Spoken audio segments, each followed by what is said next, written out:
the technology that's really interesting, I think, at the moment is the idea of sound labs. So you're looking at voice recognition. So when you ask for a track to be played, how are you going to get played the track you want? And how do you ask for the track you want? So there's got to be some consumer education about how do you find new music using your voice and as this tool. And as a record company, if someone asks for Beethoven's Fifth, which Beethoven's Fifth are they going to get?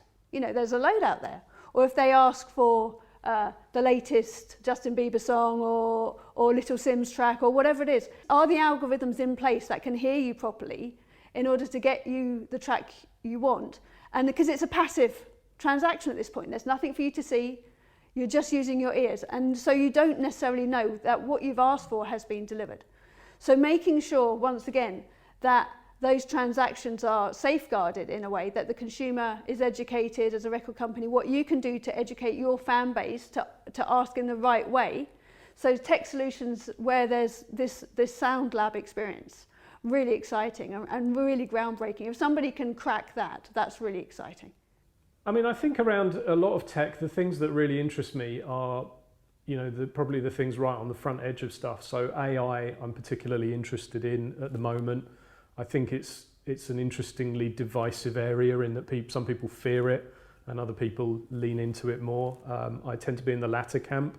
I think actually it can do a lot to help people. Equally within AI and advertising, it's getting fascinating, not to get too boring and technical, but in a world where privacy is now ratcheting up thanks to iOS 14 and things like that, you're now seeing more AI solutions to report on conversions of sale. You know, those kinds of things are currently being deployed at scale for large brands. But there is an argument, if you wanted to put the cat among the pigeons, that a similar AI solution could, for example, tell you, you know, how many streams on Spotify you got from your marketing efforts by, you know, a process of analysis and comparison and all these things. Where at the moment there is no means to really provide a kind of A/B, you know, a sort of cause and effect comparison. There's a sort of wall in between that you can't really get around. So I think in that sense, AI is definitely one area where things are getting quite fascinating. I think I'm curious to see what more can be done around the live streaming space. You know, I was always a bit less interested in just a film of an artist performing live, and I was much more razzed by things like, you know, the stuff that was happening in Fortnite and these kind of immersive experiences. Partly because I've got a 14-year-old son, and at the time that the things like the Marshmallow Fortnite gig happened, you know, he was like having a mini rave up in our front room, you know, and to him this was just an event. To old people like me, it was, you know, quite odd because it's just a computer figure in a computer game, and you're a bit sort of oddly dismissive. But you know, these things are events, and they can excite people just as much as a regular event, you know, to a certain audience. So I think there's a lot of things around those technologies that I think is really fascinating.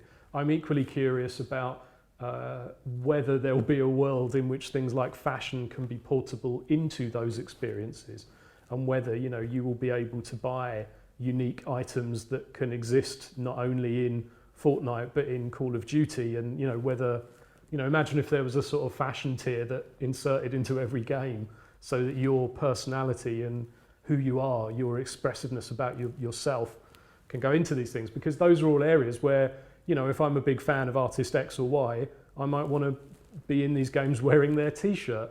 And if you get that right and you get it at scale, then there's millions and millions of dollars of revenue, you know, potentially there to gain. I've got my eye on virtual production currently. We're at a stage now where there's software and tech out there that is, you know, making the TV shows and the films on our screens today look the way they do. And some of this software and these tools are accessible to the everyday person. Some of these tools are even free at this stage. So with virtual production, I'm really intrigued to see how artists are going to push the envelope with that and almost create new and outstanding visuals, how that is going to really kind of shape their vision in the way that they want it. So they're not necessarily having to go through teams and teams of people to get a result that might not be what they wanted in the first place. It's allowing more creators control over their visual projects, and it's allowing me to have a lot of fun in a motion capture bodysuit as well, which is always a plus. So virtual production, I'm really excited about the kind of future of that. And one kind of area that has always been exciting to me and still is every single day is the live streaming world, which I've been in for a number of years now, about 8 years at this point, and it's brought me nothing but success in terms of building my audience on my own and different opportunities that have fallen off that. But I don't think we've seen the end of success stories with this. I feel like in the last year, maybe a lot of artists have been unfortunately kind of forced into that area with everything that's going on, but hopefully a lot have seen the benefits of what it can bring in terms of an additional revenue stream to help them on their way if they're independent, and an additional way to reach fans around the world, and even have a bolt-on option for their touring strategy if they want to make that accessible to fans that might be on the other side of the world but would never be able to afford to go. So live streaming always is an exciting place to be, and I urge any tech startups to keep your eyes on that space, and especially the independent artists that are active there all the time.